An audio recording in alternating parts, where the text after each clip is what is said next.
I still remember the exact moment I realized I had been completely played. I was sitting in my car outside the Skyline Lounge, watching through the floor-to-ceiling windows as Jake Morrison laughed with his friends, a champagne flute in his hand, and his arm around some blonde woman I'd never seen before. The same Jake who had ghosted me 3 weeks earlier, after what I thought were the most genuine dates of my life. The same Jake who had told me he was, quote, taking a break from dating and needed to focus on himself. The same Jake who is now posting Instagram stories from expensive restaurants every single night, clearly not taking any break at all. But here's the thing they never tell you about getting ghosted by someone you thought you knew. It's not just the silence that hurts. It's the way they make you question everything you thought was real. Every laugh, every shared moment, every time they looked into your eyes and made you feel like you were the only person in the room. All of it suddenly feels like a performance, and you're left wondering if you were really that naive, or if they were just that good at pretending. What Jake Morrison didn't know, as he stood there in his expensive suit that probably cost more than my monthly rent, was that he was about to learn a very important lesson about the kind of person he really was. And I was about to discover exactly what I was capable of when someone pushed me too far. Before we jump back in, tell us where you're tuning in from, and if this story touches you, make sure you're subscribed, because tomorrow, I've saved something extra special for you. The story really begins 3 months earlier, on a Tuesday afternoon in March, when Austin was finally shaking off the last bits of winter, and the city was buzzing with that pre-South by Southwest energy that makes everything feel possible. I was sitting in my favorite corner booth at Grind Coffee on South First Street, laptop open, trying to finish a presentation for a client who changed their mind about everything approximately every 5 minutes. The afternoon sun was streaming through the windows, casting these perfect golden rectangles across the worn wooden tables, and I was actually feeling pretty good about life.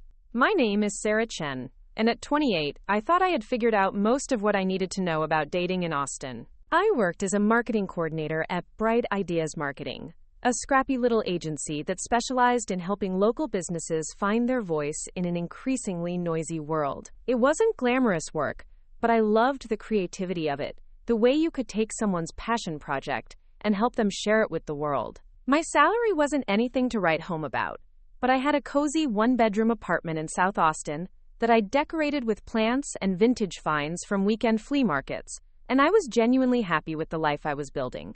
I had been single for about 8 months after ending things with my ex-boyfriend David, who turned out to be one of those guys who talks a big game about wanting a partner but really just wants someone to manage his social calendar and remember to buy groceries.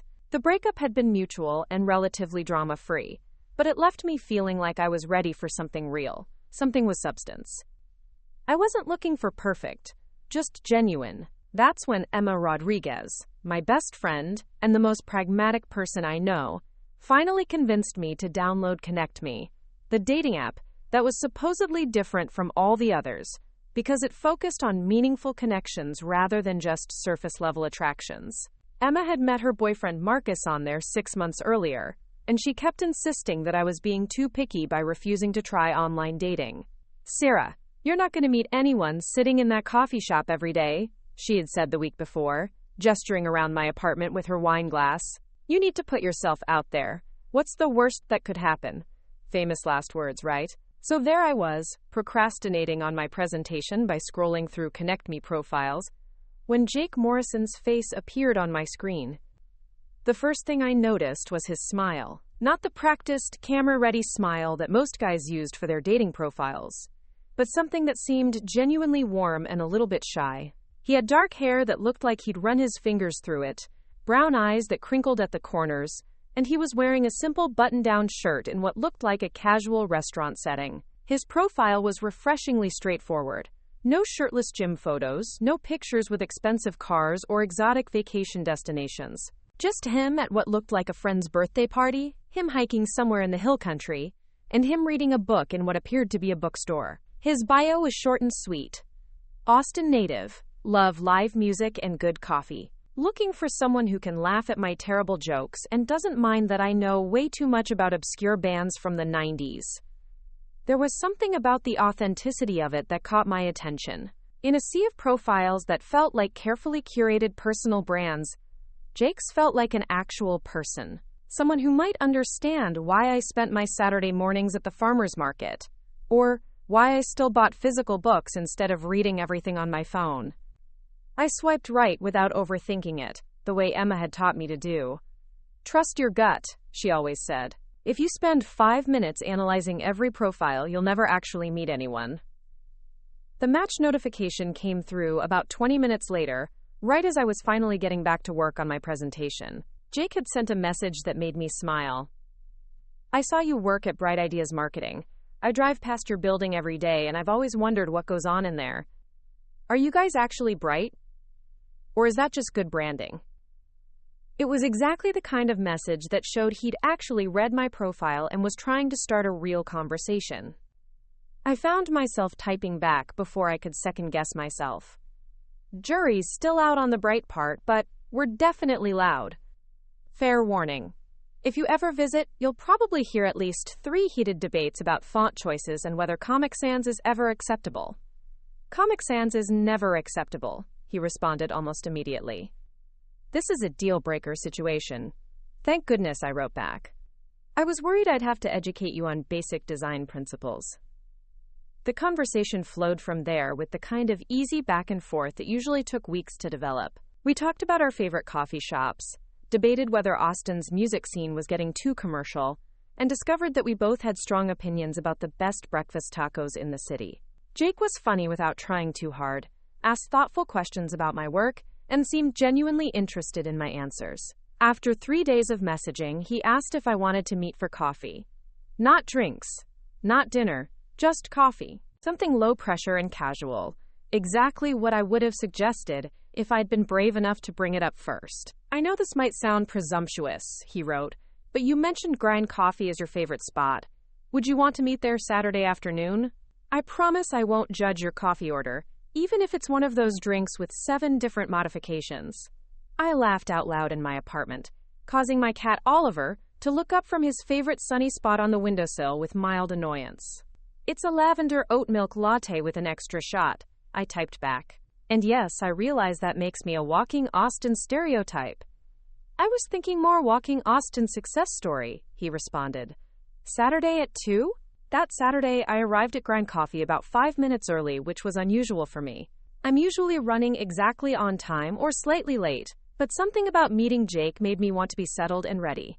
I ordered my ridiculous latte and claimed the same corner booth where I'd first seen his profile, arranging myself so I could see the door without looking like I was anxiously watching for him.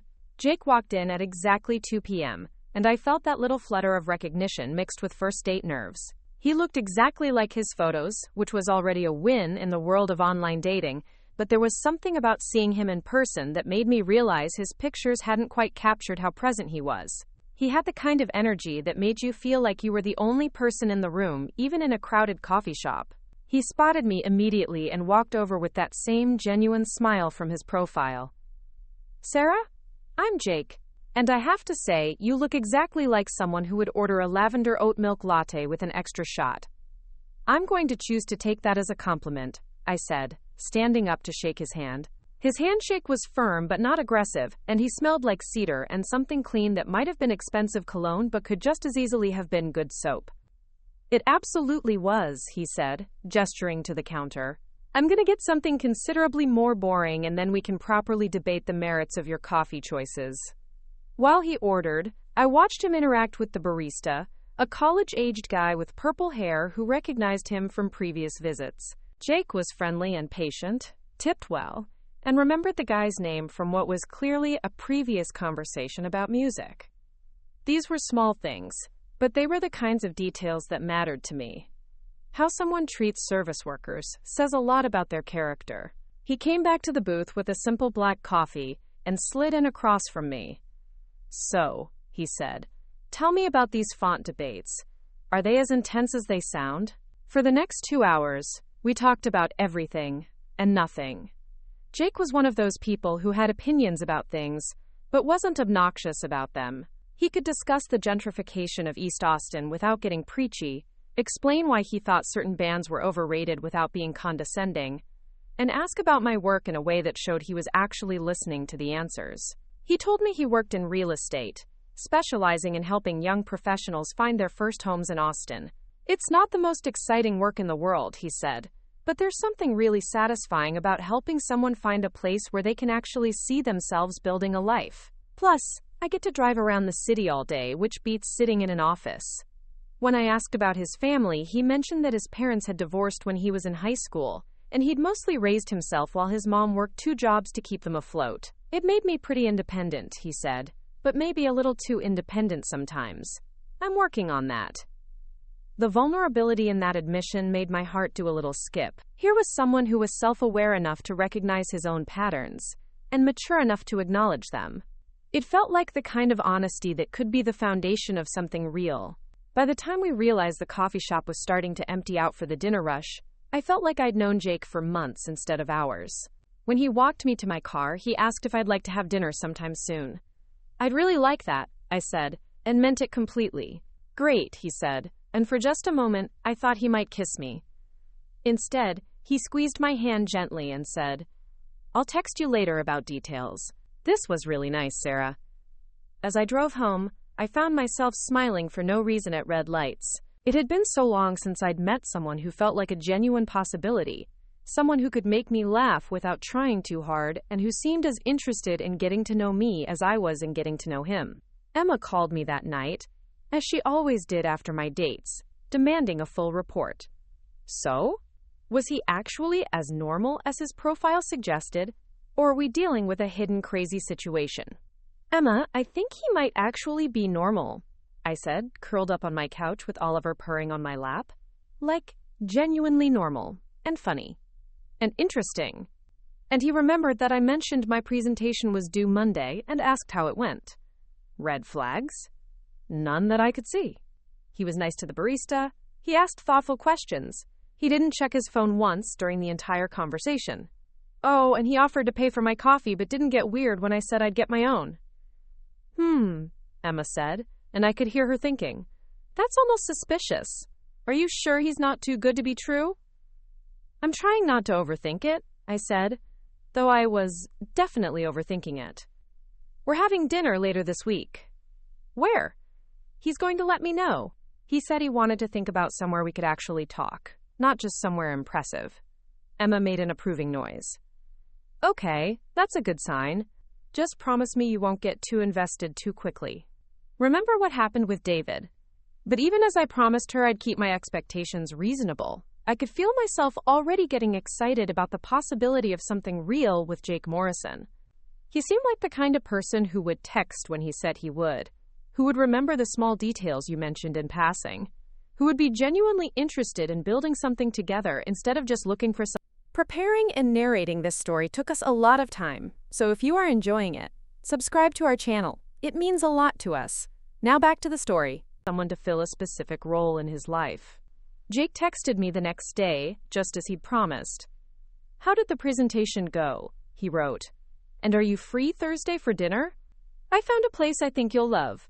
The place was a small Italian restaurant in South Austin that I'd never heard of, tucked into a converted house with twinkle lights strung between the trees in the backyard. It was exactly the kind of spot that prioritized atmosphere and good food over Instagram-worthy presentation, and I was impressed that Jake had found it. He was already there when I arrived, sitting at a corner table with a bottle of wine and looking genuinely happy to see me. I hope you don't mind, he said, standing up to hug me hello, but I ordered us a bottle of the house red. The server promised it was good, and I figured if it wasn't, at least we'd have something to laugh about. The wine was actually delicious, and so was the conversation. Jake was the kind of person who could make you feel like the most interesting person in the room without making it feel like an act. He asked about my work, my family, my dreams for the future, and he listened to the answers like they mattered. When I told him about my parents' expectations that I'd become a doctor like my older brother, he nodded with understanding. There's something about disappointing parents that never gets easier, he said, even when you know you're doing the right thing for yourself. My mom still asks when I'm going to get a real job in an office somewhere. What would you do if money wasn't a factor? I asked, genuinely curious. Jake thought for a moment, swirling his wine glass. You know, I think I'd probably still do real estate, but maybe focus on affordable housing or helping people who are getting priced out of their neighborhoods.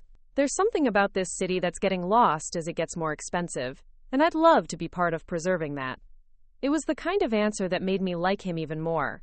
Thoughtful, idealistic but realistic, focused on something bigger than himself. By the time we finished dinner, I was completely smitten. Jake insisted on walking me to my car, and this time, when we reached it, he did kiss me. It was soft and tentative and perfect. The kind of first kiss that feels like the beginning of something important. "I'd really like to see you again," he said, his forehead resting against mine. "I'd like that too," I said, meaning it with every fiber of my being. Our third date was a Saturday afternoon at Zilker Park, where we rented a paddle boat and spent an hour floating around the lake, talking and laughing and enjoying the perfect Austin spring weather. Jake brought a thermos of coffee and a bag of breakfast tacos from my favorite food truck, details that showed he'd been paying attention to our conversations. After we returned the boat, we found a spot on the grass and spent the rest of the afternoon people-watching and talking about everything from our favorite books to our worst dating stories. Jake was funny and self-deprecating about his past relationships, admitting that he'd probably been too focused on work and not focused enough on actually connecting with the people he was dating.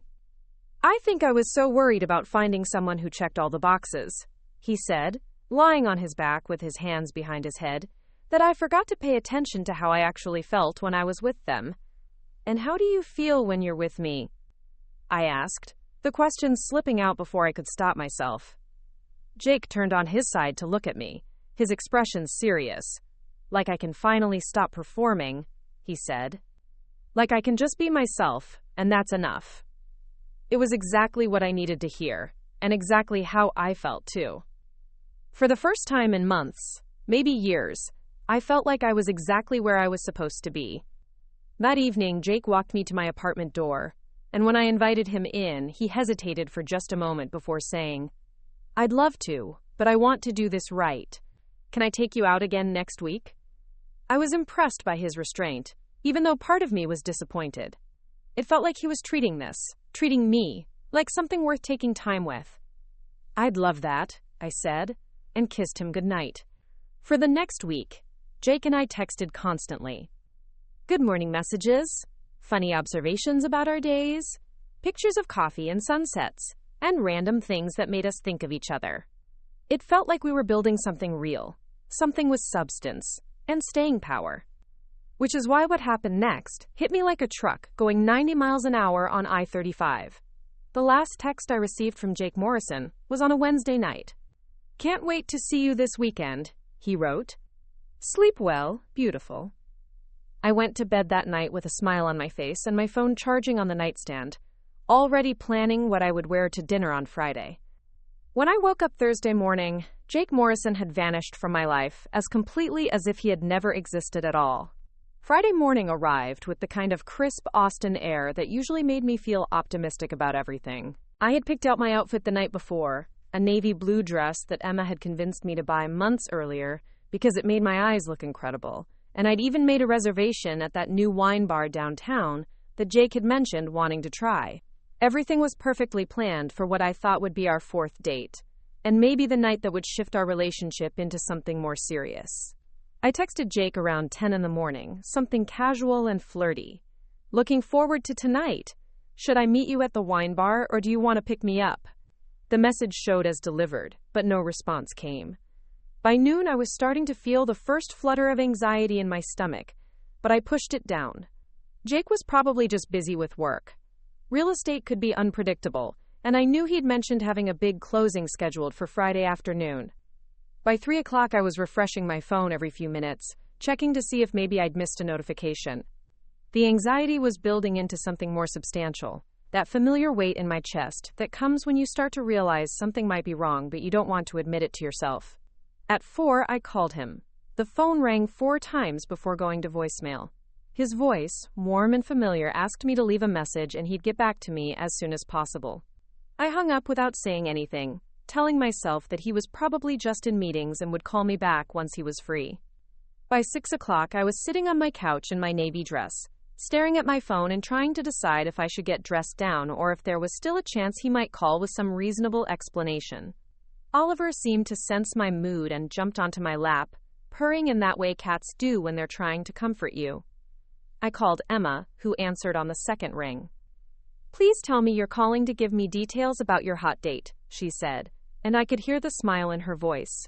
"Emma, I think I got stood up," I said, and saying it out loud made it feel suddenly, devastatingly real.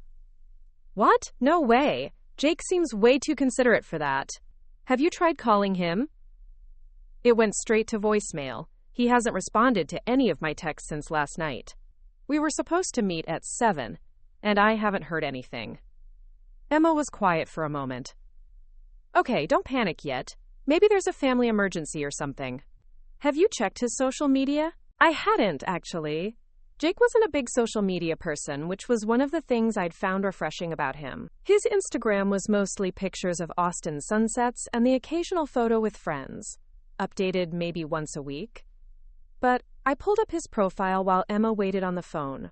His most recent post was from 3 days ago, a photo of his coffee at what looked like a different coffee shop than usual. Nothing since then. No stories, no activity. It was like he'd just disappeared.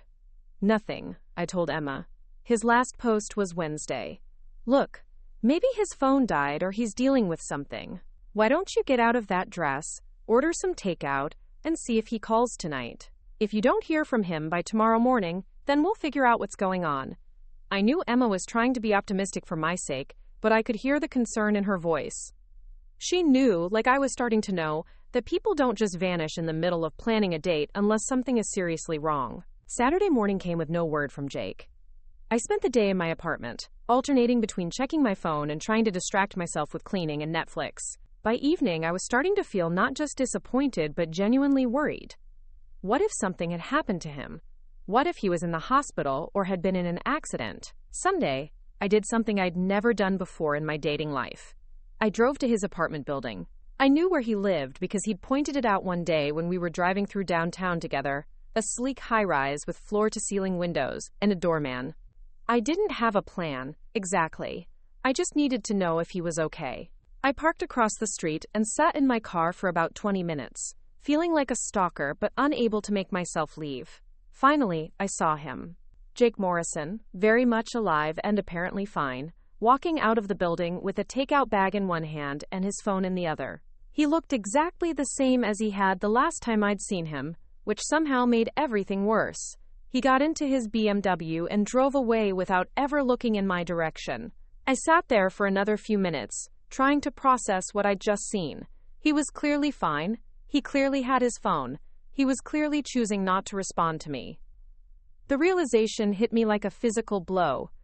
Jake Morrison had ghosted me, not because of some emergency or family crisis or work situation, but because he'd simply decided he was done with me and didn't have the courtesy to say so. I drove home in a kind of shocked silence, my mind racing through every interaction we'd had, every conversation, every moment that had felt genuine and real. Had I completely misread everything?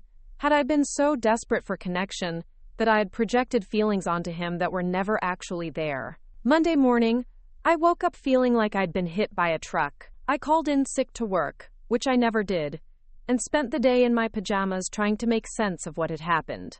I drafted probably 15 different text messages to Jake, ranging from casual and breezy to hurt and angry to genuinely concerned for his well-being. I sent none of them. Tuesday, I managed to drag myself to work, where I sat in meetings and pretended to care about campaign strategies while my mind kept replaying every detail of my last conversation with Jake. Had I said something wrong? Had I been too eager, too available, too much? Marcus, Emma's boyfriend who worked in the same building, stopped by my desk around lunchtime. "Emma told me about your situation," he said, perching on the edge of my desk with the kind of casual concern that made me want to cry. "For what it's worth, I think the guy's an idiot." "Thanks," I said, managing a weak smile. "I just keep thinking I must have done something wrong." "Sarah, listen to me. I've been watching you two together, and that guy was completely into you. Whatever happened, it's not about you. It's about him being a coward." Marcus's words were kind, but they didn't make the hurt any less sharp. If anything, they made it worse, because they confirmed what I'd thought I knew, that what Jake and I had was real, and he'd chosen to throw it away without even having the decency to tell me why. By Wednesday, I was starting to feel angry alongside the hurt. Who did Jake Morrison think he was? To just disappear from my life like I didn't matter? To act like 3 weeks of genuine connection could just be erased without explanation? I found myself checking his social media obsessively, looking for any clue about what had happened or where he'd gone. His Instagram remained stubbornly inactive, but I started noticing things I'd missed before. Comments from women I didn't recognize, likes on photos that seemed overly friendly. I started clicking through to their profiles, and what I found made my stomach turn. Jake Morrison, it seemed, had a type. Young, pretty, professionally successful women who looked like they'd never had a bad day in their lives. Women who posted photos from expensive restaurants and exclusive events.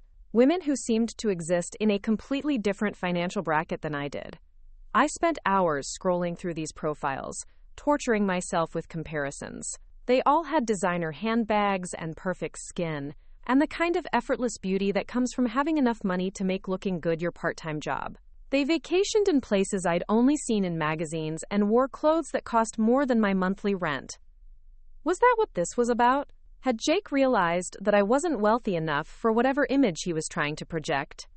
Had he been embarrassed by my modest apartment and my carefully budgeted dinner choices? Thursday night, I was lying in bed scrolling through the Instagram of a particularly polished brunette who'd liked several of Jake's recent photos, when I saw something that made my blood run cold. A story post from 2 days ago. A photo of an expensive-looking cocktail with a man's hand visible in the frame. The hand was wearing a watch I recognized, a vintage Seiko that Jake had told me belonged to his grandfather. I screenshotted the image and zoomed in, my heart pounding. It was definitely Jake's hand, definitely Jake's watch, which meant that while I'd been sitting in my apartment wondering if he was dead in a ditch somewhere, he'd been out at fancy bars with other women. The betrayal hit me like a physical blow.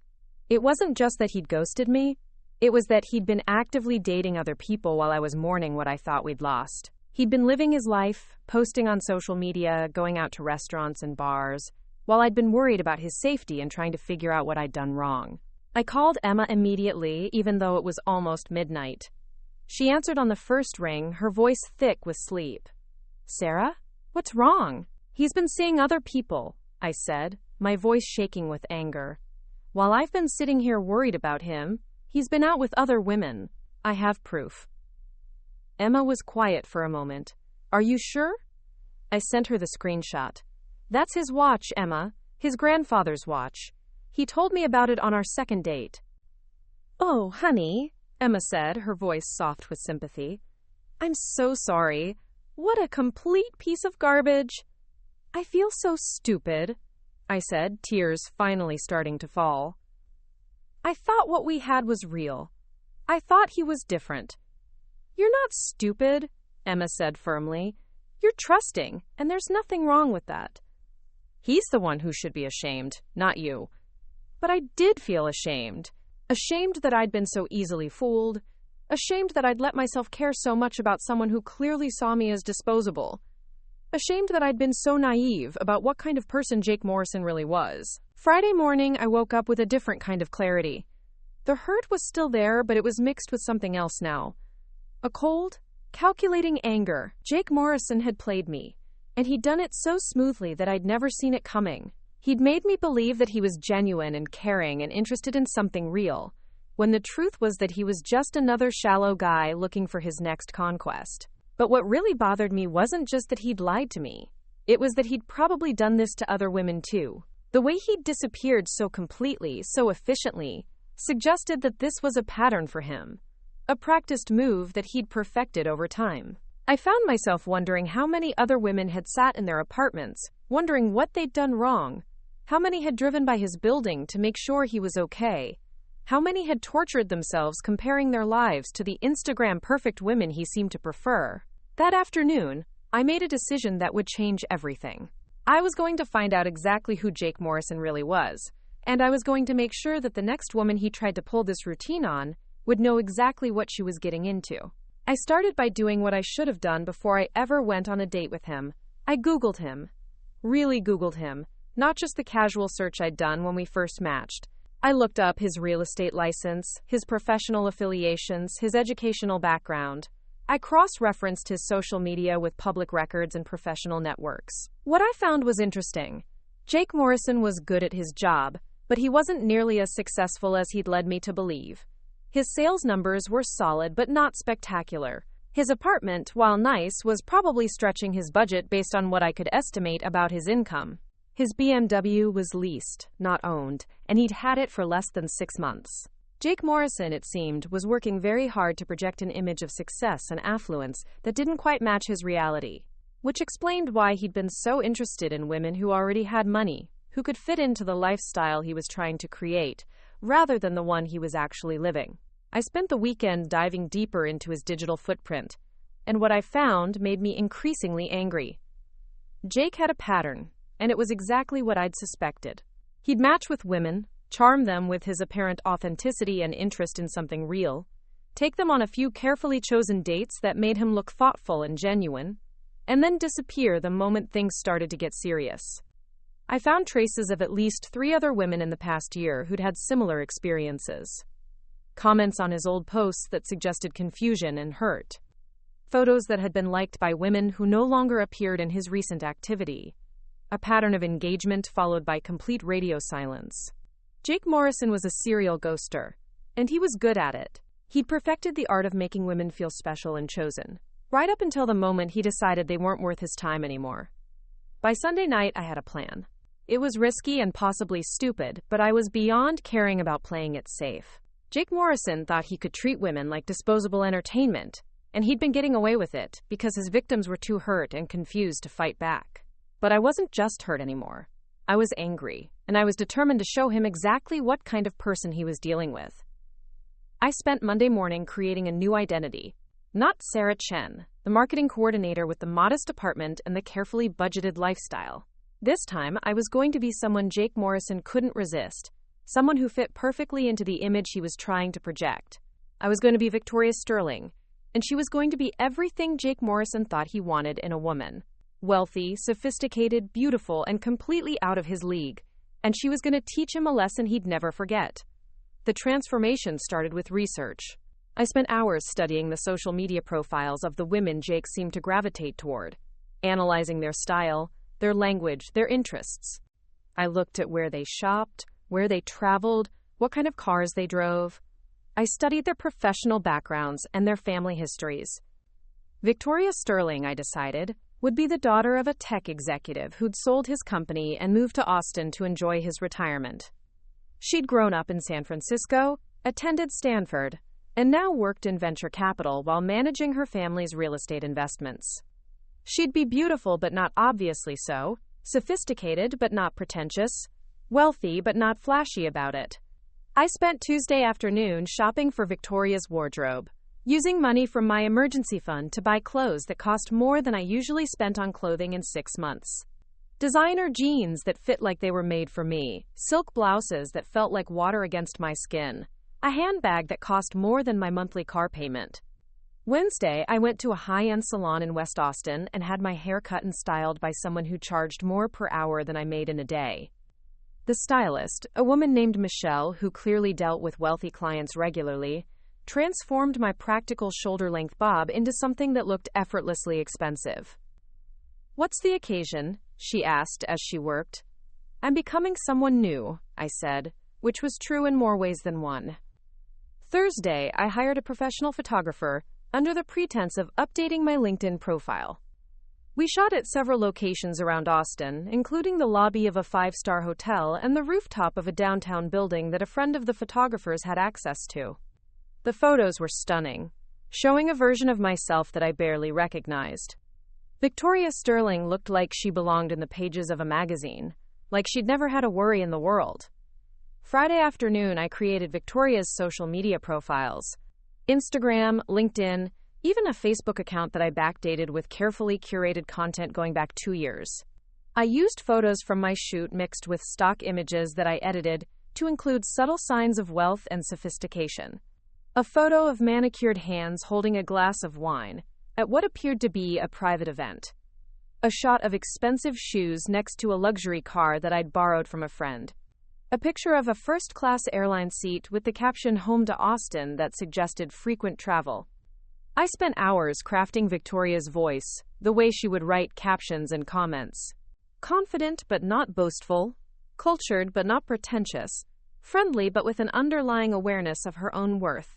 I created a network of fake friends and followers, using stock photos and carefully constructed backstories. By Saturday evening, Victoria Sterling was ready to make her debut.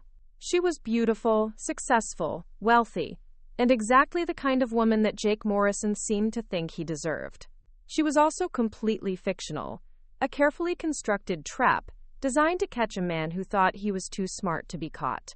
I opened Connect Me and started building Victoria's profile. The photos were perfect, showing her in various settings that suggested wealth and sophistication without being obvious about it. Her bio was simple but effective. Stanford MBA, Austin transplant, always looking for the next adventure. Love good wine, great conversation, and people who can keep up. I spent Sundays swiping through profiles, looking for Jake Morrison. It took me about an hour to find him, and when I did, I felt a surge of satisfaction mixed with nervousness. His profile looked exactly the same as it had when I'd first matched with him as Sarah, all studied authenticity and carefully curated normalcy. I swiped right and waited. The match notification came through within minutes. Jake Morrison couldn't resist Victoria Sterling, just as I'd known he wouldn't. She was everything he thought he wanted, everything he'd been chasing in his pattern of romantic conquest. His opening message was predictable. Victoria, I have to say, your profile is refreshing. Most people on here seem to be trying so hard to be someone they're not, but you seem comfortable with who you are. I'd love to know more about what brought you to Austin. I smiled as I read it, recognizing the same conversational style he'd used on me. The same false modesty, the same suggestion that he was different from other guys, the same implication that he was looking for something real and authentic. But this time, I knew exactly who I was dealing with, and Victoria Sterling was going to give Jake Morrison exactly what he deserved. Victoria Sterling's conversation with Jake Morrison began exactly as I'd expected it would. His messages were a masterclass in calculated charm, each one designed to make her feel special, while revealing just enough about himself to seem vulnerable and genuine. It was like watching a skilled magician perform tricks I'd already seen, except this time I could see all the sleight of hand. I have to admit, Jake wrote after we'd been chatting for about an hour, I'm not usually one for long text conversations, but there's something about you that makes me want to keep talking. You have this way of asking questions that actually make me think. I rolled my eyes as I read it, remembering how flattered I'd been when he'd said something similar to me as Sarah. Now I could see it for what it was. A practiced line designed to make women feel intellectually appreciated, something most men fail to do. I find that the most interesting conversations happen when people aren't trying to impress each other, Victoria replied. When you can just be honest about who you are and what you want. Exactly, Jake responded immediately. I feel like dating apps bring out the worst in people. Everyone's trying to be their highlight reel instead of their real selves. The irony was so thick I could barely stand it. Here was Jake Morrison, who had ghosted me after pretending to be someone he wasn't, lecturing Victoria Sterling, who was completely fictional, about the importance of authenticity in dating. Over the next few days, I watched Jake deploy every weapon in his arsenal. He asked thoughtful questions about Victoria's work in venture capital, showing just enough knowledge to seem informed without revealing that he was clearly Googling terms between messages. He shared carefully curated stories about his own life, the same anecdotes he'd told me but refined and polished like he'd been practicing them. He told Victoria about his parents' divorce, but this time the story had evolved to make him seem more resilient and self-made. He mentioned his real estate work, but now it was framed as a passion for helping people rather than just a job. He even recycled the same joke about Austin traffic that had made me laugh 3 weeks earlier. What was fascinating was watching how differently he approached Victoria compared to how he'd approached me. With Sarah, he'd been charming but slightly hesitant, like he was trying to figure out if I was worth his time. With Victoria, he was confident to the point of being almost aggressive, clearly recognizing that she was the kind of woman who could elevate his social status. I have to say, Victoria, he wrote on Wednesday evening, you're not like anyone I've met on here before. Most women seem to be looking for someone to take care of them, but you clearly don't need that. It's refreshing to meet someone who's already built something for herself. I wanted to throw my phone across the room. The condescension was breathtaking. Most women were looking for someone to take care of them? What century was this guy living in? But Victoria Sterling wasn't Sarah Chen. Victoria had been raised with enough money and confidence to recognize condescension when she saw it and call it out directly. "That's an interesting observation," she replied. "I'm curious what gave you the impression that most women are looking for someone to take care of them. In my experience, most people, regardless of gender, are looking for partnership and mutual support." Jake's response came after a longer pause than usual. "You're absolutely right. That came out wrong. I guess I've just had some experiences with women who seemed more interested in what I could provide than who I actually was." It was a smooth recovery, I had to admit. He'd managed to acknowledge the problematic nature of his comment, while simultaneously positioning himself as the victim of gold diggers. It was manipulative in a way that would have been hard to catch if I hadn't already seen him in action. Victoria, however, wasn't buying it. That must have been difficult. Though I imagine it's equally frustrating for women who encounter men who assume they're gold diggers before even getting to know them. Another long pause. "Touché. You're clearly someone who thinks before she speaks. I like that." By Thursday, Jake was pushing to meet in person. His approach was smoother than it had been with me, more confident and direct. He suggested a wine bar in downtown Austin, somewhere expensive and trendy that would allow him to show off his supposed sophistication. "I know a place that has an incredible wine selection," he wrote. "The owner is a friend of mine, and he always takes care of me when I'm there. I think you'd love it." I doubted very much that the owner was actually his friend, but I appreciated the insight into how Jake operated. He name-dropped and implied connections to make himself seem more important than he actually was. Victoria agreed to meet him, but she suggested an alternative venue. "I actually have a membership at the Driscoll's bar. Would you prefer to meet there? I find the atmosphere more conducive to actual conversation." The Driscoll was one of Austin's most expensive and exclusive hotels, exactly the kind of place where Victoria Sterling would feel at home and Jake Morrison would feel slightly out of his depth. I'd done my research and knew that while anyone could technically drink at the bar, the prices were prohibitive enough to keep out most casual visitors. Jake agreed immediately, probably not wanting to admit that he'd never actually been there before. "Perfect. I love the Driscoll." Very classy choice. I spent Friday preparing for the meeting with the same attention to detail I'd put into creating Victoria's identity. I chose an outfit that screamed quiet luxury.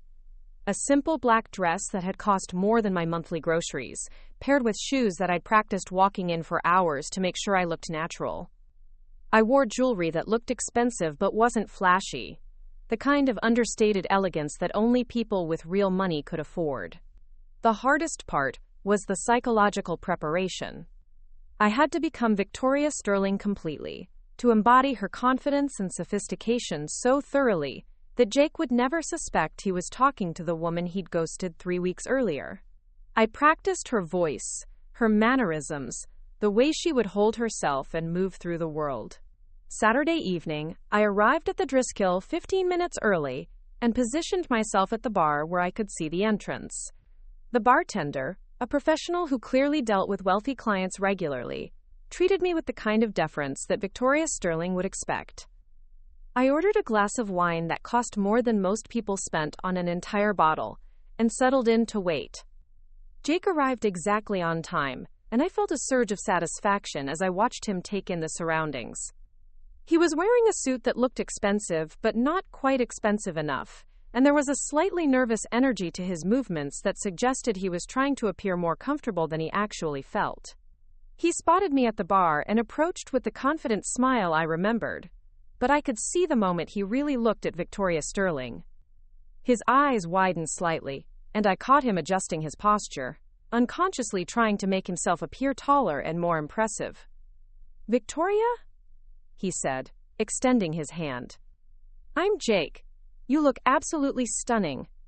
"Thank you," Victoria replied, her voice cool and collected. "You look very nice as well." I took the liberty of ordering myself a drink, but please, get whatever you'd like. I watched Jake's face as he glanced at the wine menu, and I could see the moment he realized how expensive everything was. The cheapest glass of wine cost more than most people spent on a cocktail, and the bottle prices were astronomical. "I'll have a glass of the Barolo," he said after a moment, choosing something that was expensive but not the most expensive option on the menu. As we settled into conversation, I was struck by how different Jake seemed when he was trying to impress someone he perceived as being in his league or above it. With Sarah, he'd been charming but relaxed, confident in his ability to win her over. With Victoria, he was performing at a much higher level, working harder to prove himself worthy of her attention. "So tell me about venture capital," he said, leaning forward with what appeared to be genuine interest. "I've always been fascinated by the investment side of business. It must be incredible to be involved in funding the next big thing." Victoria smiled, the kind of smile that suggested she'd heard this question many times before. "It's certainly interesting work, though I think most people have a somewhat romanticized view of what we actually do. It's a lot of due diligence and risk assessment, not as glamorous as people imagine. But you must see some amazing opportunities," Jake pressed. "Austin's startup scene is exploding right now." "It is," Victoria agreed. "Though I find that the most successful entrepreneurs are usually the ones who aren't primarily motivated by money. They're solving problems they're passionate about, and the financial success follows naturally." I watched Jake nod enthusiastically, clearly filing away this information for future use. He was the type of person who collected insights from successful people and tried to incorporate them into his own personal brand. "That's exactly how I approach real estate," he said. "I'm not just selling properties, I'm helping people find homes. I'm solving the problem of matching people with the right space for their lives." It was a more sophisticated version of the same line he'd used on me, refined for a more discerning audience. Victoria nodded politely, but I could see that she wasn't particularly impressed. "That's a lovely way to think about it," she said. "Do you specialize in any particular type of property?" Jake launched into a detailed explanation of his work, clearly trying to make it sound more important and lucrative than it actually was. He name-dropped expensive neighborhoods and high-profile clients, painting a picture of himself as a major player in Austin's real estate market.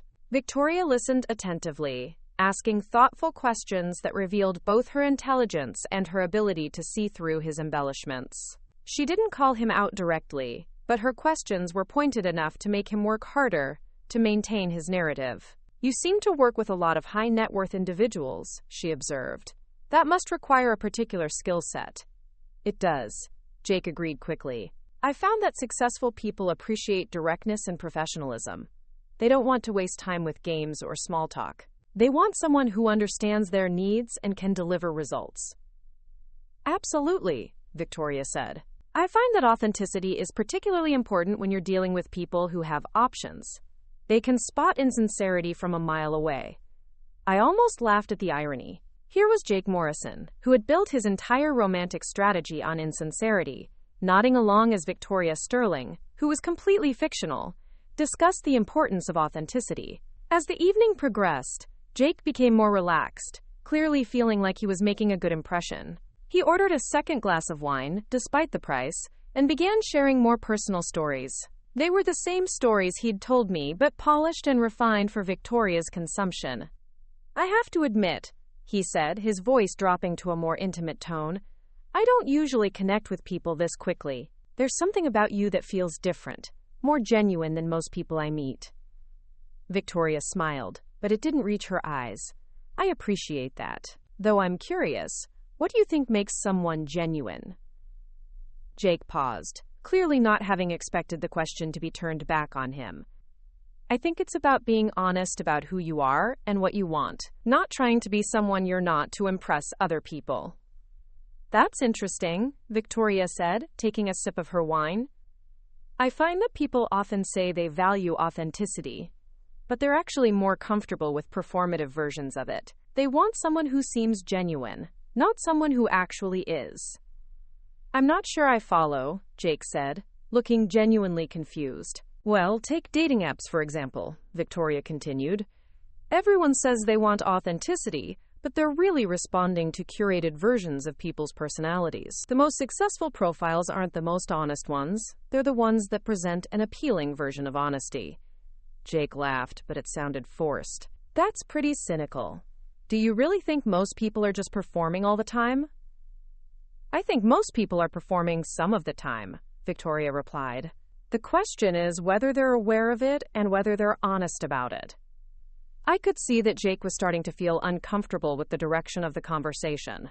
He was used to being the one asking probing questions, not having them turned back on him. What about you? He asked, clearly trying to shift the focus. Are you performing right now? Victoria considered the question for a moment, her expression thoughtful. I'm certainly presenting the version of myself that I think you'll find most appealing. Aren't we all? To some extent? That's refreshingly honest, Jake said, though he looked like he wasn't sure whether he should be impressed or concerned. I find that honesty about dishonesty is usually the most honest position, Victoria replied with a smile that was both charming and slightly unsettling. By the time we finished our second round of drinks, Jake was clearly smitten. He'd spent the entire evening trying to impress Victoria, and while she'd been polite and engaging, she'd also maintained a certain distance that clearly intrigued him. I'd love to see you again, he said as we prepared to leave. Would you be interested in dinner sometime this week? Victoria appeared to consider the invitation carefully. I'd like that, though I should mention I have a fairly demanding schedule. I'm not always available on short notice. Of course, Jake said quickly. I completely understand. How about Thursday evening? I know a place that I think you'd really enjoy. Thursday works for me, Victoria agreed. Though, would you mind if I chose the restaurant? I have some dietary restrictions that are easier to accommodate at places I'm familiar with. Jake agreed immediately, clearly not wanting to risk losing the opportunity. Victoria suggested a restaurant that I knew was both expensive and exclusive, the kind of place that required connections to get a reservation. Perfect, Jake said, though I could see the slight panic in his eyes as he probably calculated what dinner there would cost him. I'm looking forward to it. As we said goodbye outside the hotel, Jake leaned in for what I thought might be an attempt at a kiss. Victoria smoothly turned it into a handshake, maintaining her polite but reserved demeanor. Thank you for a lovely evening, she said. I'll see you Thursday. I watched Jake walk away, his shoulders squared with confidence, clearly feeling like he'd successfully impressed Victoria Sterling. He had no idea that he'd just spent the evening with the woman he'd ghosted 3 weeks earlier, and he certainly had no idea what Victoria Sterling had planned for their next meeting.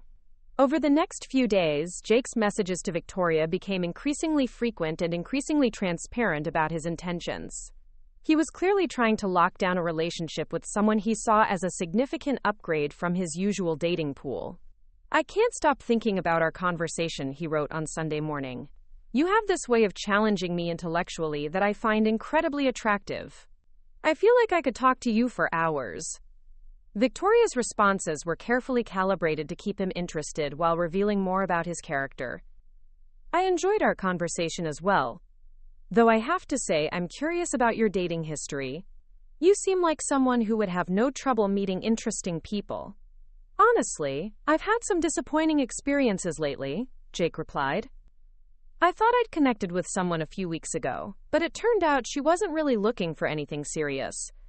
It's refreshing to meet someone who seems to know what she wants. I stared at the message in disbelief. Jake Morrison had just described his ghosting of me as her not being serious about dating. The revisionist history was breathtaking in its audacity. That's unfortunate, Victoria replied. What made you think she wasn't serious? She seemed a little too eager, if you know what I mean, Jake wrote. Like she was trying to rush into something without really taking the time to get to know each other. I prefer to take things slower, make sure we're really compatible. I had to put my phone down and walk away from it for a few minutes. The sheer arrogance of his reframing was almost too much to bear. He'd ghosted me because I was too eager, but he was pursuing Victoria with an intensity that bordered on desperate. But Victoria Sterling wasn't Sarah Chen. Victoria had the confidence and experience to call out his contradictions directly. That's interesting, she replied. How do you define too eager? I find that people often label others as eager when they're actually just being direct about their interest. Jake's response took longer than usual. I guess I mean when someone seems more interested in the idea of a relationship than in getting to know the actual person. Does that make sense? It does, Victoria agreed. Though I imagine it can be difficult to distinguish between genuine interest and projection, especially in the early stages of dating. Exactly, Jake wrote, clearly relieved that Victoria seemed to understand his perspective. You seem different, though. More self-aware, more grounded. I appreciate that, Victoria replied. Though I should mention, I'm generally pretty direct about my interests and expectations. I hope that won't be a problem. Not at all, Jake assured her. I find confidence attractive. I almost laughed out loud. Jake Morrison found confidence attractive when it came packaged in someone he perceived as wealthy and sophisticated. But he'd found it too eager when it came from someone he saw as beneath his aspirations. By Wednesday, Jake was clearly counting down the hours until their Thursday dinner. His messages had taken on an almost breathless quality, like he was afraid Victoria might change her mind if he didn't maintain constant contact. I have to admit, I'm really looking forward to tomorrow night, he wrote. I feel like we have a real connection, something special. Victoria's response was carefully neutral. I'm looking forward to it as well. Though I should probably mention I'm not someone who makes decisions about relationships quickly. I prefer to take my time and really get to know someone. Of course, Jake replied immediately. I completely respect that. I feel the same way. It was the exact opposite of what he'd told me about his previous dating experiences. But Victoria didn't call him out on the contradiction. She simply let it stand, adding another piece to the growing pile of evidence about who Jake Morrison really was. Thursday morning, I woke up with a mixture of excitement and nervousness. Tonight, Victoria Sterling was going to show Jake Morrison exactly what kind of person he was dealing with. She was going to give him everything he thought he wanted, and then she was going to take it all away. I spent the day preparing for the evening with the same meticulous attention to detail I'd used for their first meeting. Victoria's outfit was perfect, elegant enough to command respect, but not so flashy as to seem nouveau riche. Her hair and makeup were flawless, creating the illusion of someone who'd been born beautiful and had the resources to maintain it effortlessly. But the real preparation was psychological. Tonight, Victoria Sterling wasn't just going to be charming and sophisticated. She was going to be everything Jake Morrison had ever wanted in a woman, and she was going to make him work for every moment of her attention. And then, when he was completely hooked, when he was absolutely certain that he'd found someone worth changing his behavior for, Victoria Sterling was going to disappear from his life as completely and suddenly as Jake Morrison had disappeared from mine. The restaurant Victoria had chosen was exactly the kind of place where Jake Morrison would feel both impressed and intimidated. The kind of establishment where the waitstaff could spot someone's net worth from across the room and adjust their level of service accordingly. The kind of place where Jake would spend the entire evening trying to prove he belonged there. I arrived early and was seated at a table with a perfect view of the entrance. I ordered a cocktail that cost more than most people's lunch and settled in to wait for Jake Morrison to walk into the trap that Victoria Sterling had so carefully set for him. When he walked through the door, I could see immediately that he'd put extra effort into his appearance. His suit was definitely new, probably purchased specifically for this date, and he'd clearly spent time at a salon getting his hair styled.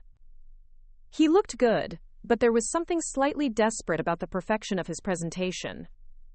Jake spotted me immediately and approached the table with the kind of confident stride that suggested he was trying to convince himself as much as anyone else that he belonged in this environment.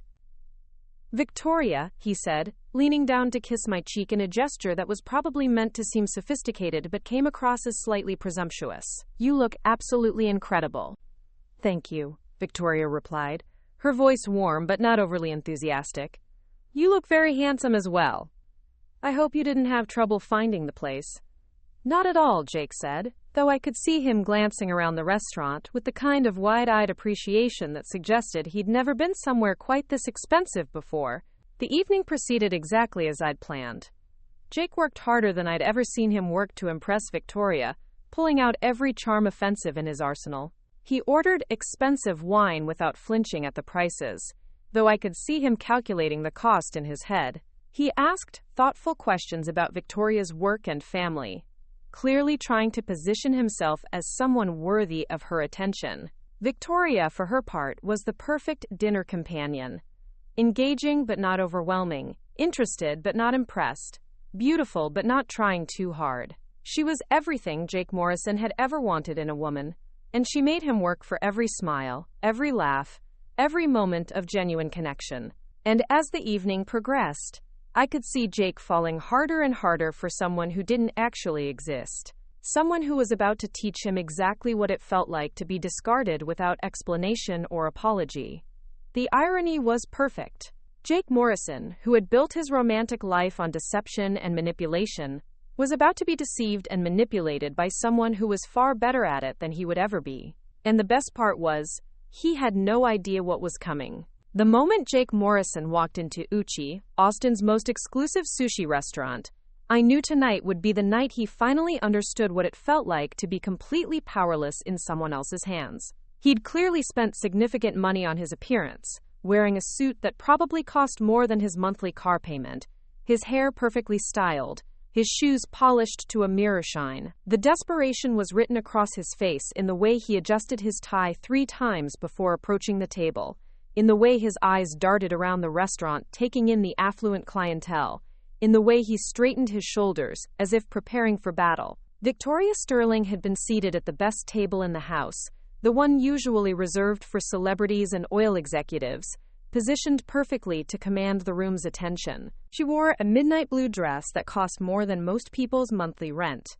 her jewelry catching the light in a way that whispered rather than screamed wealth. Every detail of her appearance had been calculated to project the kind of effortless sophistication that money could buy, but breeding had to teach. "Jake," Victoria said, rising gracefully to greet him with the kind of smile that suggested she was pleased but not surprised by his arrival. "You look wonderful. I hope you didn't have trouble with the reservation?" "Not at all," Jake replied, though I could see the relief in his eyes. He'd probably spent the entire day worried that Victoria's connections might not be real, that he might show up to find no table waiting for him. "This place is incredible. I've heard amazing things about it." Victoria settled back into her chair with the fluid grace of someone who'd been dining in restaurants like this since childhood. "The chef here is a particular favorite of mine. I thought you might enjoy experiencing his work." The word experiencing was perfectly chosen. Not trying or tasting, but experiencing, as if dining here was a cultural event rather than just a meal. Jake nodded enthusiastically, clearly filing away the language for future use. "I have to say," Jake said, leaning forward slightly, "I'm impressed that you could get us a table here on such short notice. This place is usually booked months in advance." Victoria's smile was subtle but unmistakable. "I've found that most exclusive places have ways of accommodating people they know. It's all about relationships." What Jake didn't know was that Victoria had secured this table through a combination of careful planning and strategic name-dropping. Sarah Chen might not have been able to get a reservation at Uchi, but Victoria Sterling's supposed connections opened doors that would have been closed to ordinary people. The evening began with Jake working harder than I'd ever seen him work to prove himself worthy of Victoria's attention. He studied the menu with the intensity of someone taking a final exam, asking thoughtful questions about the preparation of various dishes, and nodding knowingly when Victoria explained the subtleties of different types of sashimi. "I have to admit," he said, "I'm usually more of a barbecue and Tex-Mex kind of guy, but I've been trying to expand my palate lately. There's something about experiencing different cultures through food that feels important." Victoria nodded approvingly. "I think food is one of the most honest expressions of culture. You can't fake authenticity when it comes to cuisine." The irony was so perfect it almost made me laugh. Here was Jake Morrison, who had built his entire romantic strategy on faking authenticity, being lectured about the importance of genuine cultural expression by someone who was completely fictional. As the evening progressed, Jake became increasingly animated, clearly feeling like he was making a good impression. He told stories about his travels, though I noticed he was embellishing details, to make them sound more exotic and expensive than they actually were. He spoke passionately about his work in real estate, framing it as a calling rather than a career, something he was doing to help people rather than to make money. "I've been thinking about expanding into luxury properties," he said, taking a sip of the steak Victoria had ordered. "There's something about helping successful people find homes that really speak to who they are, not just what they can afford." Victoria listened attentively, asking questions that revealed both her intelligence and her ability to see through his embellishments.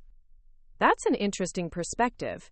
Do you think there's a difference between luxury and quality?" Jake paused, clearly not having expected the question. "I think luxury is about more than just price. It's about attention to detail, about craftsmanship, about creating something that lasts." "I agree," Victoria said, though her tone suggested she was thinking about something deeper.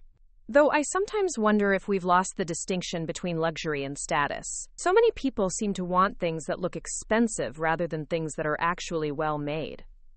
"That's exactly right," Jake said, nodding enthusiastically. "I think that's what separates truly successful people from those who are just trying to appear successful. The real ones understand the difference between quality and flash."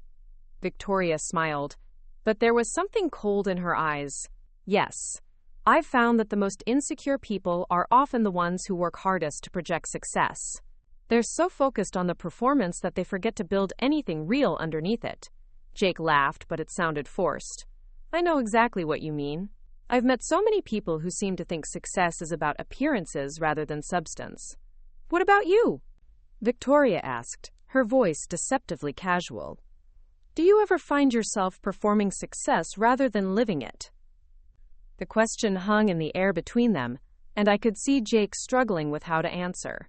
He was clearly intelligent enough to recognize the trap, but too invested in impressing Victoria to avoid it completely. "I think we all perform to some extent," he said finally. "But I try to make sure the performance is backed up by reality." Victoria nodded thoughtfully. "That's a wise approach. Though I imagine it can be difficult to maintain that balance, especially in dating."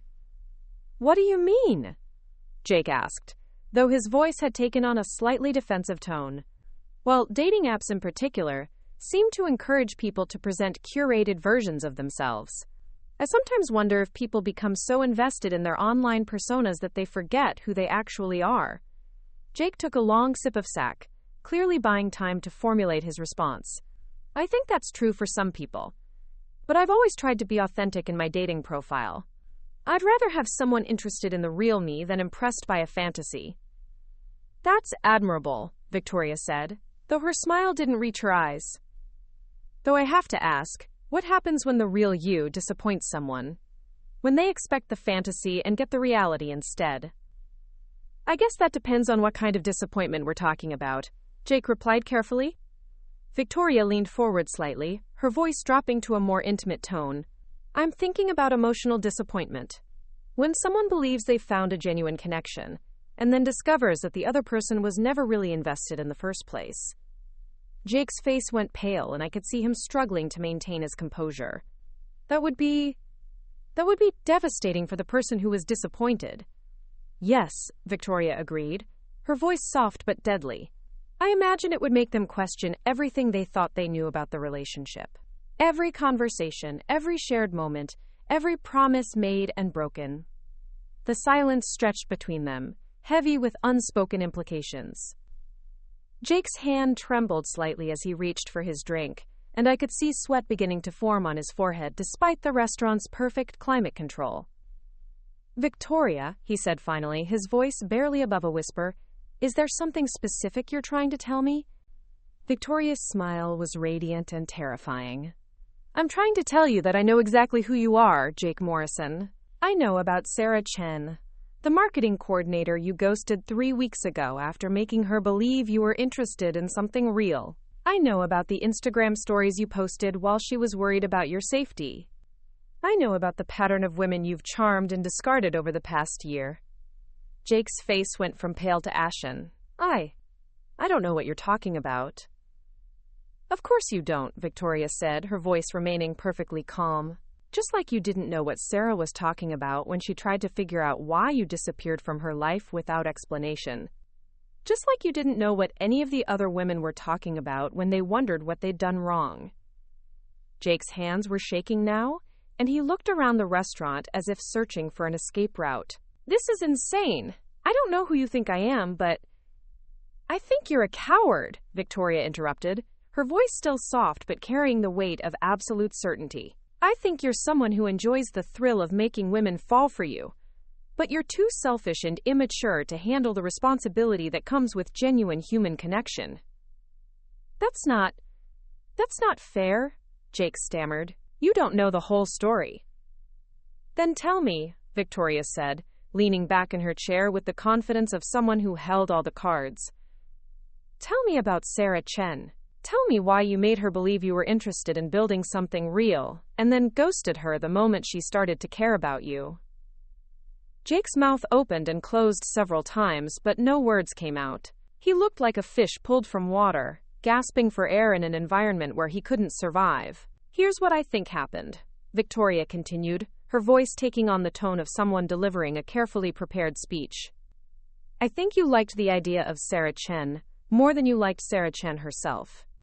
She was smart and funny and genuine, exactly the kind of person you tell yourself you want to be with. But she wasn't wealthy enough for your aspirations, wasn't sophisticated enough for the image you're trying to project. That's not true, Jake said weakly, but his protest lacked conviction. So you decided to ghost her, Victoria continued, ignoring his interruption. You told yourself it was because she was too eager, too invested, too much. But the truth is, you were too cowardly to admit that you were embarrassed by her modest apartment and her carefully budgeted lifestyle. You were too shallow to see past her financial limitations to the incredible person she actually was. Tears were forming in Jake's eyes now, and his voice was barely audible. Please stop.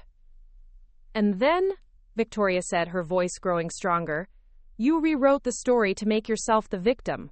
You told yourself that Sarah wasn't serious about dating, that she was trying to rush into something you weren't ready for. You convinced yourself that ghosting her was actually the kind thing to do, sparing her from a relationship that wouldn't work out anyway. I never meant to hurt her, Jake whispered. But you did hurt her, Victoria replied, her mask of calm finally slipping to reveal the anger underneath. You destroyed her trust in her own judgment. You made her question whether anything you shared was real. You left her wondering what she'd done wrong, when the only thing she'd done wrong was believe that you were the person you pretended to be. Jake was crying openly now, attracting stares from other diners in the restaurant. I'm sorry. I'm so sorry. Sorry to whom? Victoria asked. Sorry to Sarah, who spent weeks wondering if you were dead in a ditch somewhere. Sorry to the other women you've pulled this same routine on? Or sorry to yourself for getting caught? I'm sorry to all of them, Jake said, his voice breaking. I'm sorry to Sarah. I'm sorry to you. I'm sorry to everyone I've hurt. Victoria studied his face for a long moment, as if weighing the sincerity of his apology. Do you know what the worst part is, Jake? It's not that you're shallow or selfish or cowardly. It's that you had something real with Sarah, and you threw it away because you were too immature to recognize its value. I know, Jake said, wiping his eyes with his napkin. I know I messed up. I know I hurt her. If I could take it back, I would. But you can't, Victoria said simply. You can't undo the damage you've done, and you can't give back the time and emotional energy you've stolen from the women you've deceived. Jake nodded miserably. What do you want from me? Victoria's smile returned, but it was different now, colder, more calculating. I want you to understand what it feels like to be discarded by someone you thought cared about you. I want you to experience the confusion and hurt and self-doubt that you've inflicted on others. I already do, Jake said desperately. I understand now. I get it. No, Victoria said, standing gracefully from her chair. You don't get it yet, but you will. She picked up her purse and pulled out a crisp $100 bill, placing it on the table with the kind of casual gesture that suggested money was no object. This should cover my portion of the meal. I wouldn't want you to think I was using you for a free dinner. Jake looked up at her in confusion. Where are you going? I'm leaving, Victoria said simply. Just like you left Sarah. Without explanation, without apology, without any regard for how it might make you feel. But I thought we had something, Jake said, his voice small and desperate. Victoria's laugh was sharp and bitter. We did have something.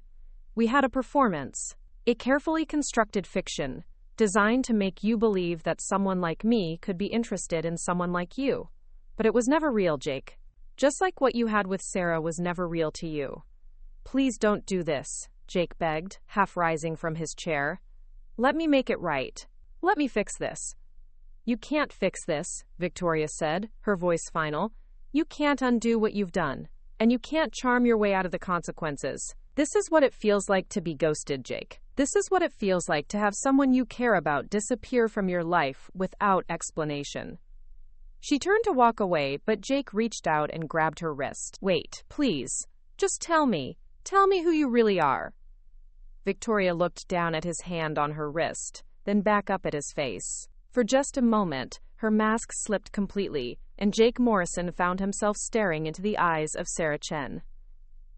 I'm someone who believed in you, she said quietly. I'm someone who thought you were different. I'm someone who deserved better than what you gave me. Recognition dawned in Jake's eyes like sunrise breaking over a devastated landscape. Sarah? Goodbye, Jake, Sarah said, gently removing his hand from her wrist. I hope you learned something from this. For the sake of the next woman you meet, I hope you become the person you pretended to be. She walked away without looking back, leaving Jake Morrison sitting alone at the most expensive table in Austin's most exclusive restaurant, finally understanding what it felt like to be completely and utterly abandoned by someone he'd believed cared about him. The weeks that followed were a masterclass in poetic justice. Jake tried calling, texting, even showing up at places where he thought he might find Sarah. But Sarah Chen had disappeared as completely as Jake Morrison had disappeared from her life, and Victoria Sterling had never existed at all. I watched from a distance as Jake's carefully constructed world began to crumble. He'd spent so much money trying to impress Victoria that his finances were stretched to the breaking point. The expensive suits, the costly dinners, the salon appointments had all added up to a debt that his real estate commissions couldn't cover. More importantly, the experience had shattered his confidence in his own ability to read people and situations. He'd been so completely fooled by Victoria Sterling that he began to question every interaction, every relationship, every assumption he'd made about his own charm and sophistication. But the real change came when Jake finally worked up the courage to reach out to some of the women he'd ghosted in the past. Not to try to restart relationships, but to apologize, to acknowledge the harm he'd caused, and to try to make amends, even if it was too late to undo the damage. The responses he received were varied. Some women ignored him completely, having moved on and having no interest in relitigating past hurts. Others appreciated the apology but made it clear that they had no desire to maintain any kind of relationship with him. A few were willing to have conversations about what had happened and why, helping Jake understand the full impact of his actions. Through these conversations, Jake began to develop something he'd never had before: genuine empathy. He started to understand that the women he'd dated weren't just characters in his personal romantic story, but real people with their own hopes, fears, and vulnerabilities. He began to see how his actions had affected not just their relationships with him, but their ability to trust future partners. The transformation wasn't immediate or complete. Jake still struggled with his tendency to perform rather than simply be himself. He still caught himself embellishing stories or trying to present a more successful image than reality warranted. But he was beginning to recognize these patterns and to work on changing them. 6 months after the night at Uchi, Jake Morrison was a very different person than he'd been when he first swiped right on Victoria Sterling. He'd moved to a smaller apartment that he could actually afford, bought clothes that fit his real budget rather than his aspirational image, and begun seeing a therapist to work through the insecurities that had driven his destructive dating patterns. Most importantly, he'd stopped dating entirely. Not because he'd given up on finding love, but because he'd realized that he needed to become someone worthy of a genuine relationship before he could hope to build one with someone else. As for Sarah Chen, she'd gone through her own transformation. The experience of becoming Victoria Sterling had taught her things about herself that she'd never known. She discovered reserves of strength and confidence that she'd never accessed before. She'd learned that she was capable of strategic thinking and careful planning when motivated by the right cause. But more than that, she'd learned that she deserved better than what Jake Morrison had given her. She'd proven to herself that she was worthy of respect and genuine care, and that anyone who couldn't see that wasn't worth her time or energy. Emma had been both horrified and impressed when Sarah finally told her the whole story. "I can't believe you pulled that off," she said, shaking her head in amazement. "I mean, it's completely insane, but also kind of brilliant." "I'm not proud of the deception," Sarah admitted, "but I'm not sorry I did it." Jake needed to learn what it felt like to be on the receiving end of his own behavior. "And now? Now I'm focusing on building the kind of life I actually want, not the kind of life I think will impress someone else," Sarah said. "I'm done trying to be perfect for people who don't appreciate who I really am." The experience had taught Sarah something invaluable, that authenticity wasn't about being vulnerable with everyone, but about being honest with herself about what she wanted and deserved. She'd learned that she could be strategic and protective of her own interests without sacrificing her fundamental kindness and empathy. A year after the night at Uchi, Sarah Chen was thriving in ways she'd never imagined possible. She'd been promoted at work, recognizing that the same skills that had allowed her to construct Victoria Sterling could be applied to marketing campaigns and client relationships. She'd started dating again, but with a new set of standards and boundaries that reflected her hard-won self-knowledge.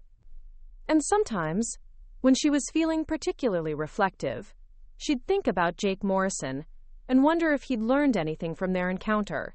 She hoped he had.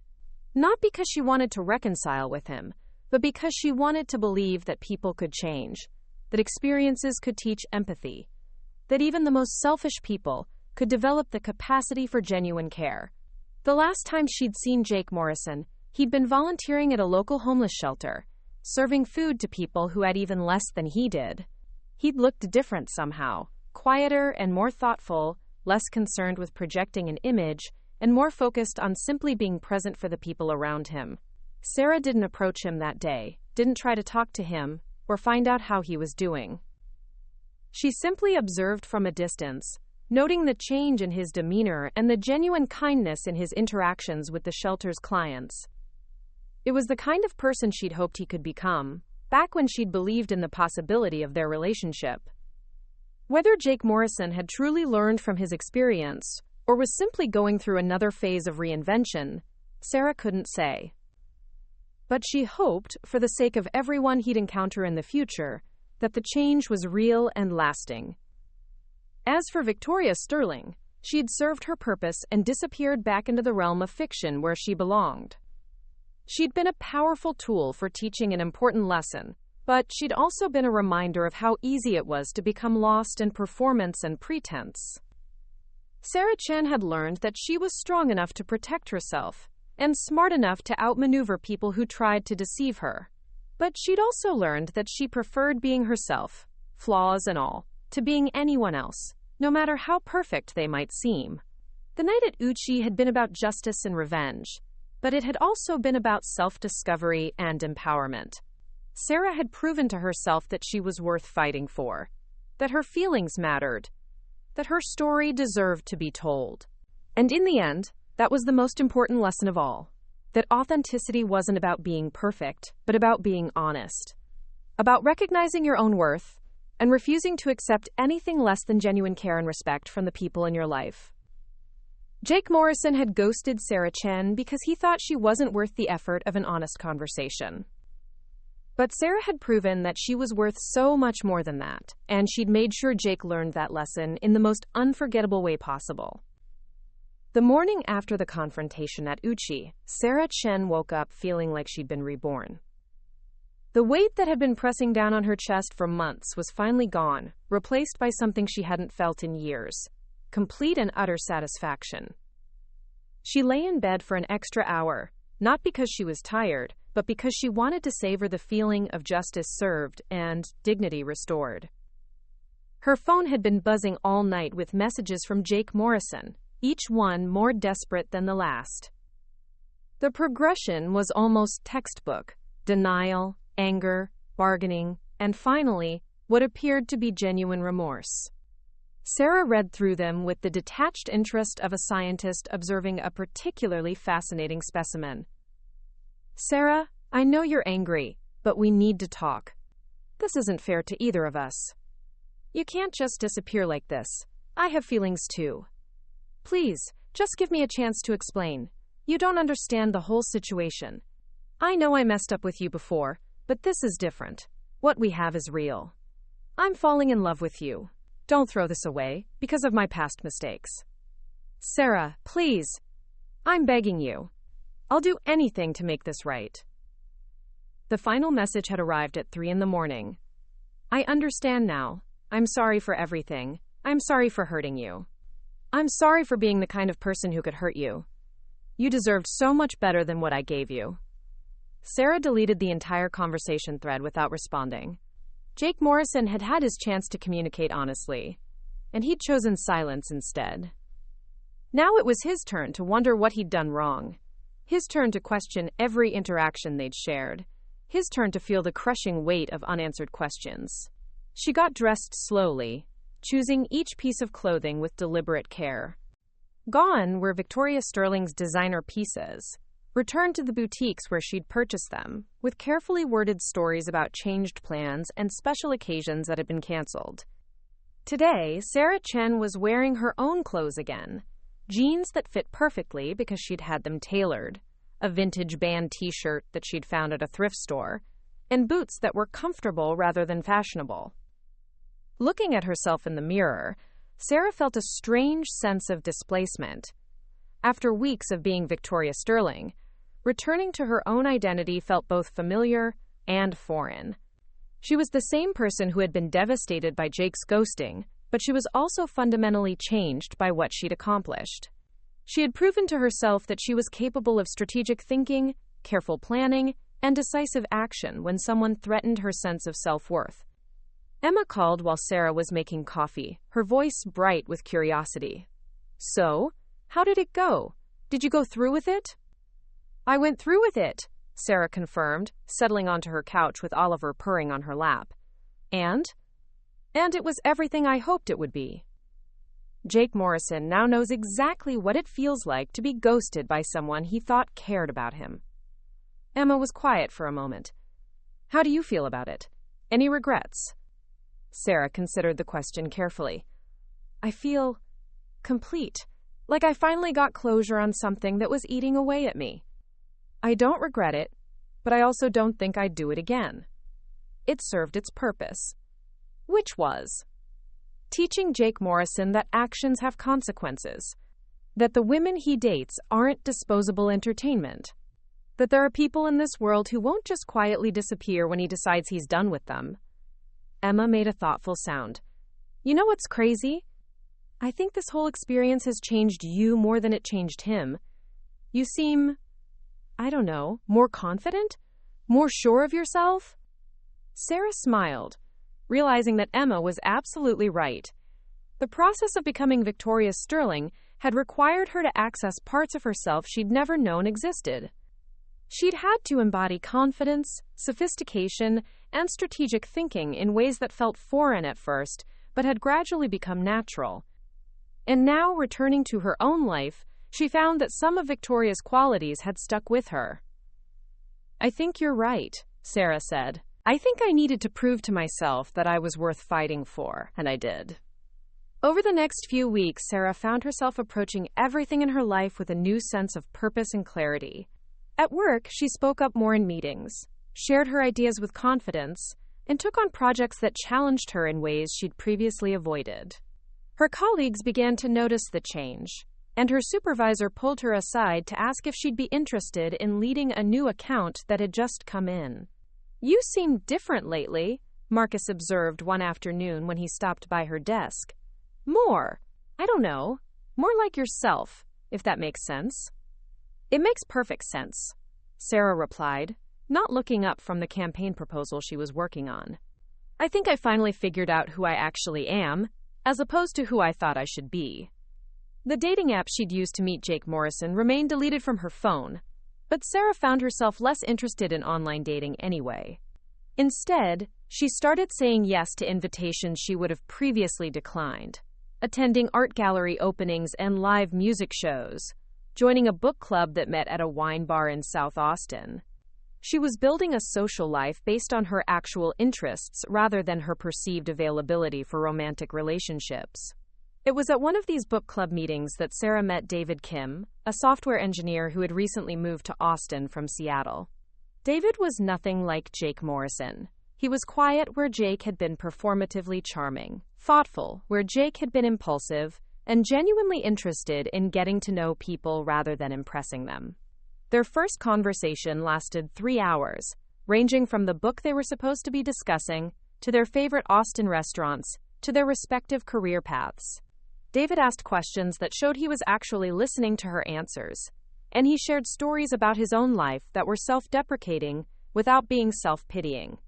I have to admit, David said as the book club meeting was winding down, I was kind of dreading moving here. I didn't know anyone, and I'm not great at meeting new people. But this has been really nice. Austin can be intimidating if you don't know where to start, Sarah agreed. But once you find your people, it's an amazing city.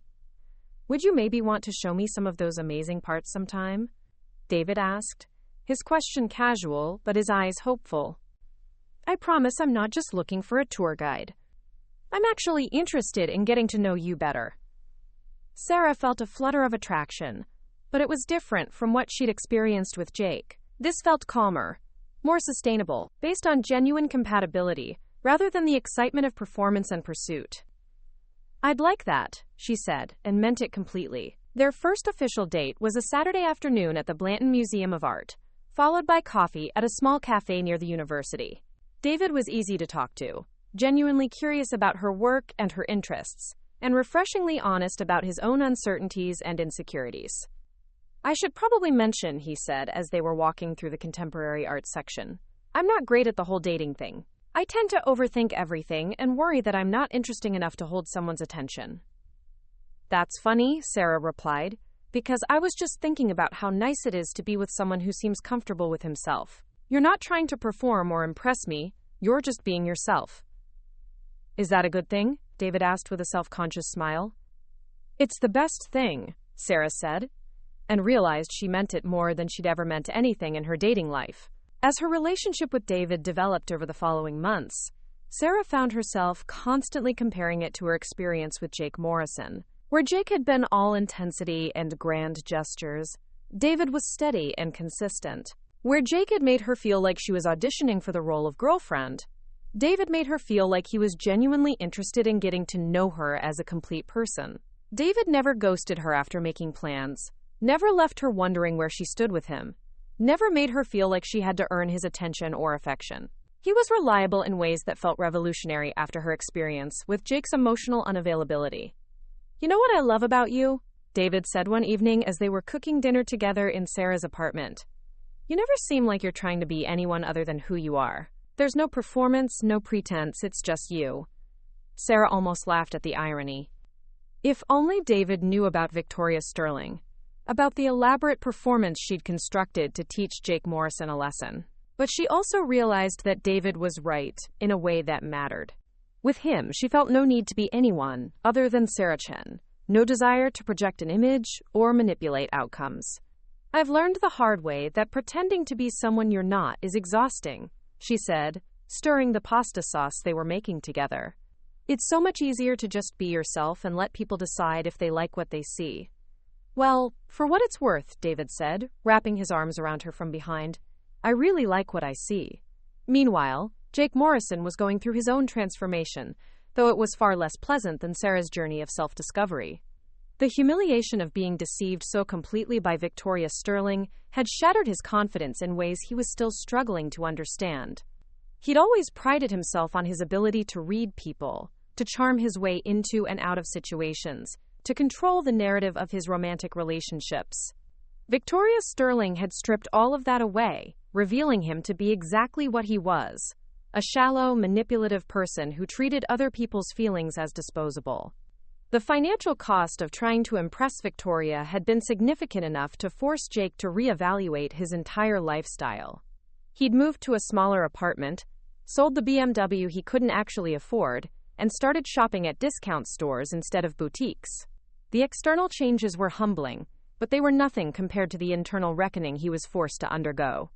Jake had started seeing a therapist, Dr. Angela Rodriguez, who specialized in helping people with narcissistic tendencies develop genuine empathy and healthier relationship patterns. The sessions were brutal, forcing Jake to confront the ways he'd been using other people to validate his own ego rather than forming genuine connections. "When you talk about Sarah," Dr. Rodriguez observed during one particularly difficult session, "you keep focusing on how her behavior affected you, how her interest made you feel uncomfortable, how her expectations felt like pressure. But you haven't talked much about how your behavior affected her." "I never meant to hurt her," Jake said, a refrain he'd repeated countless times over the past few months. "Intent and impact are two different things," Dr. Rodriguez replied patiently. "You may not have intended to hurt her, but your actions did cause her pain. Can you tell me what you think that pain might have looked like?"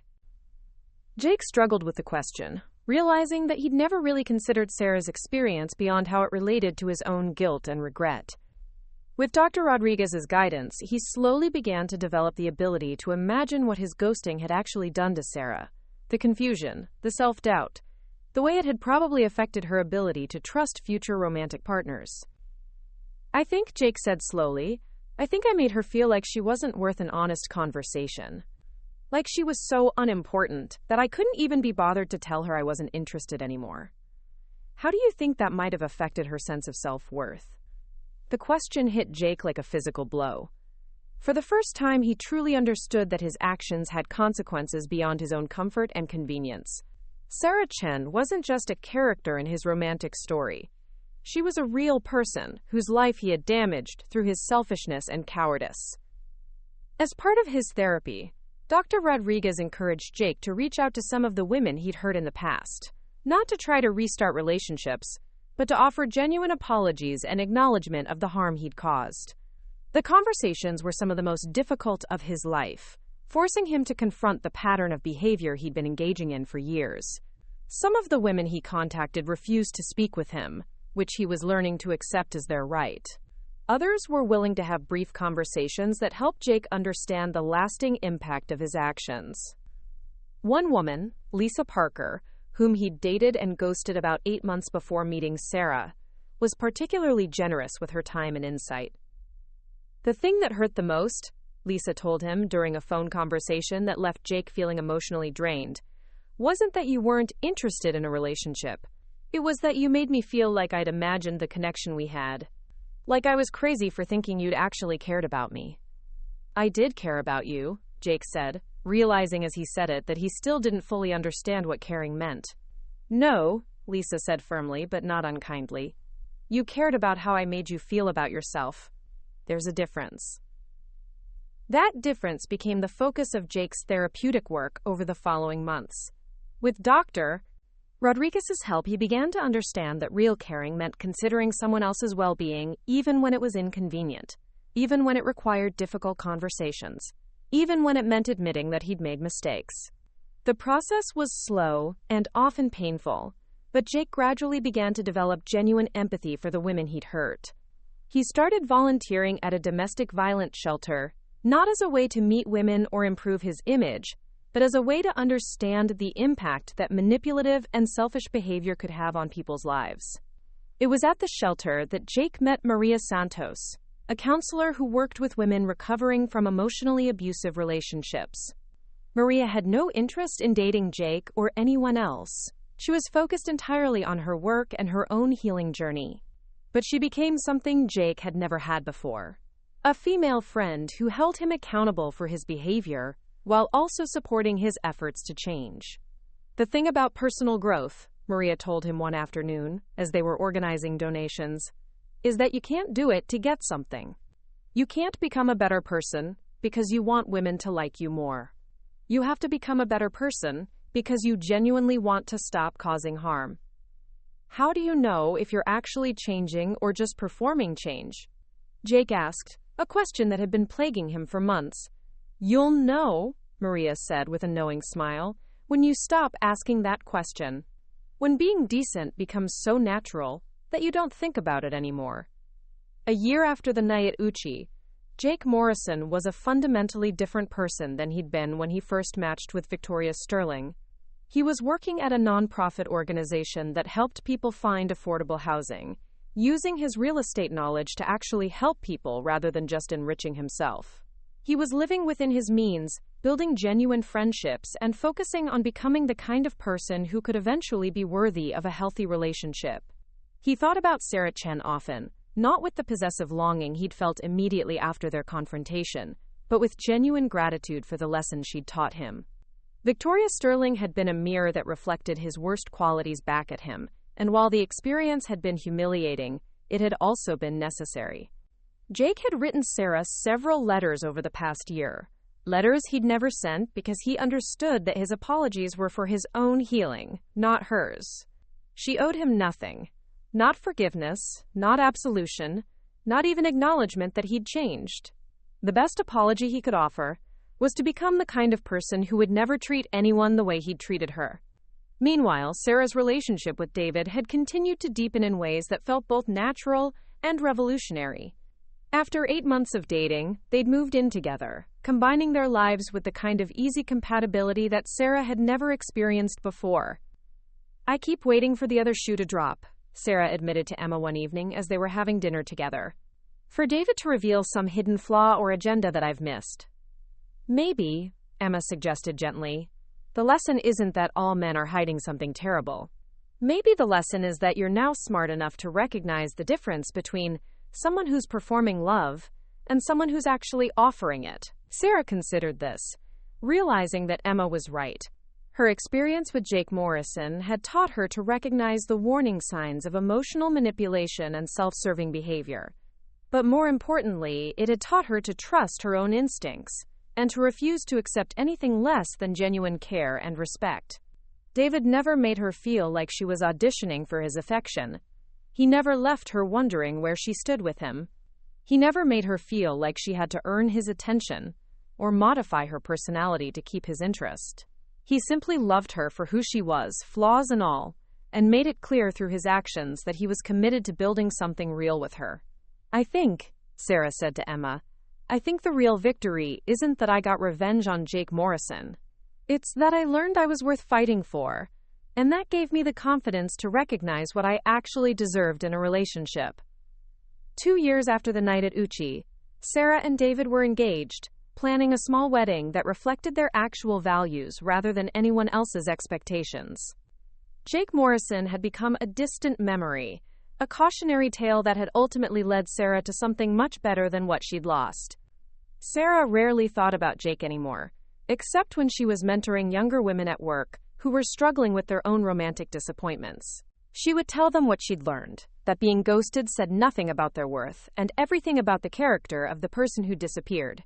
That they deserved partners who would choose them consistently, not just in moments of convenience. The best revenge, Sarah would tell these women, isn't making someone pay for hurting you.